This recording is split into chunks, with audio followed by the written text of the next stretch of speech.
Барлықтарыңызға сәлем. Бүгінгі видеода біздер Google Classroom арқылы белгілі бір пәнге арнап сабақты ашуды үйренеміз. Алдыңғы сабақтарды көрсеңіз болады. Ол видеоларда біздер Google Classroom арқылы белгілі бір курсқа тіркелген болатынбыз. Қазір біздер ең алдымен Google Classroom деп жазамыз. Міне осы жерге бірінші тұрған сілтемеге өтеміз.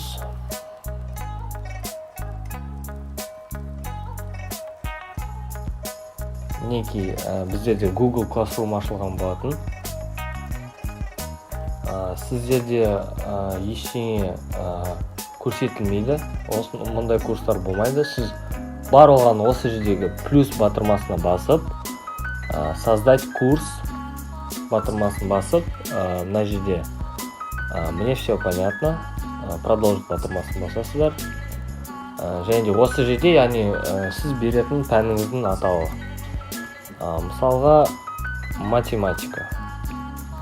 Бұл яғни өте ыңғайлы. Оның өзінде лайфхак деп алсақ та болады. Разделдің ішінде, яғни предмет дегенге де математика деп енгізе аласыздар. Разделге, мысалға, онда математика деп аласыздар. Аудиторияға сіздер өзіңіздің, мысалы, классыңызды жазасыз. 10-шы А класс, мысалға. Создать.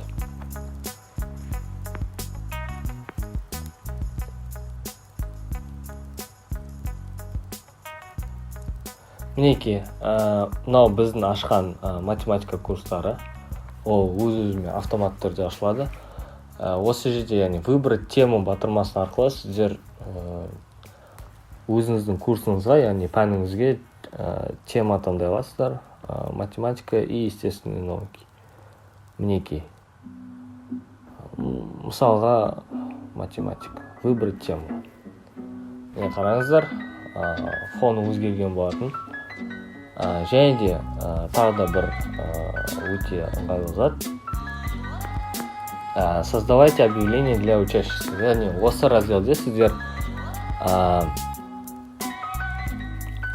сізге нұсқау берілген, яғни сіздер комментарий қалдыра аласыздар жеке оқушыға, немесе барлықтарыңызға, яғни барлық оқушыларға комментарий қалдырып, белгілі бір график құра аласыздар.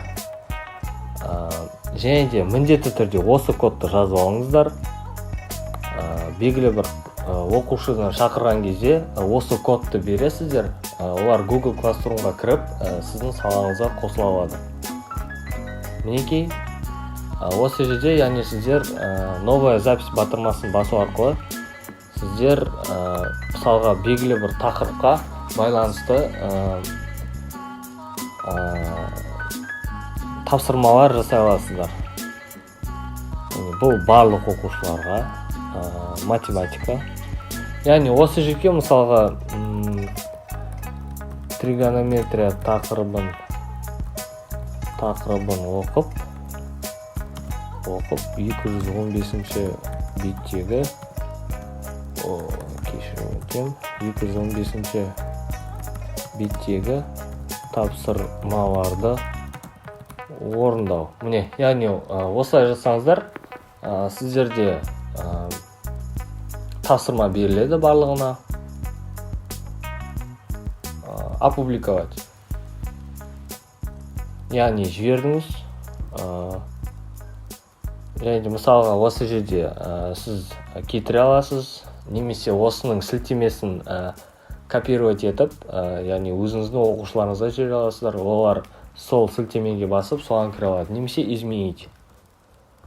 Яғни осы жерде добавить батырмасы арқылы сіздер түсінікті болу үшін Google дисктан, немесе белгілі бір сілтеме тіркесеңіздер болады, немесе файл, немесе YouTube-тан бір сабақты тіркесеңіздер болады.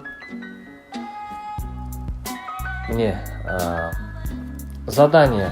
Бұл разделде сіздер календарлар арқылы өзіңізге план құра аласыздар. Және де тапсырмаларды бөле аласыздар. Және де тапсырмаларды жинақтай аласыздар. пользователь, яғни сіз преподаватель болып көрінсеңіз, қалғандары оқушылар болып көрінеді. Яғни осы жерде сіздер бағалар қоя аласыздар. Оценки. Яғни міне задание батырмасы басу арқылы сіздер көптеген тапсырмалар бере аласыздар. Яғни кәдімгі тапсырма, немесе тест, немесе сұрақ, немесе бір материал тіркегіңіз келсе материал тіркей аласыздар, немесе барлығын қайттан қолдана аласыздар. Міне мысалы задание батырмасын бассаңыз, мінекей осы жерде яғни тригонометрия.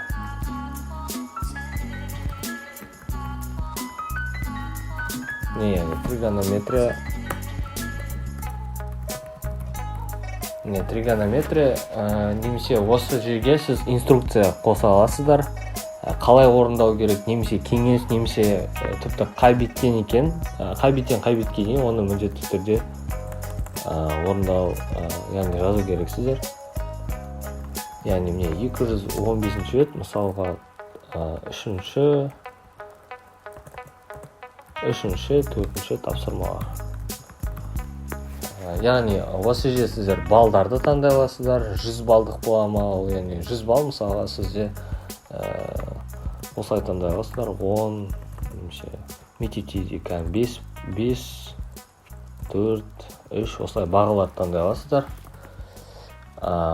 Осы жерге сіздер белгілі бір мерзімге дейін тапсыруын қоя аласыздар. Мысалға осы жерде календардан таңдап, мысалға осы сенбіге дейін тапсырып тастау керек дегенді қоя аласыздар. Мысалға яғни 4 сәуірге дейін тапсыру керек. 4 сәуірден кейін тапсырылса, ол жұмыс қабылданбайды. Тема, яғни қандай тақырыпқа байланысты сіз осы жерде жаза аласыздар. Тригонометрия. Мінекей. Осы жерге сіздер жаңағы айтқандай YouTube-тан бір қосымша материал саласыздар, немесе белгілі бір файл. Создать задание батырмасын басу арқылы сіздер мінекей сіздің бірінші үй жұмысыңыз, мысалы балдарға үйрететін, немесе тақырыбыңыз түсіндіргіңіз келген, осылай ашылған болатын. Барлықтарыңызға түсінікті болды деп ойлаймын. Түсініксіз сұрақтар болса, сіздер төменде комментарийде жазып қалдыра аласыздар. Сау болыңыздар.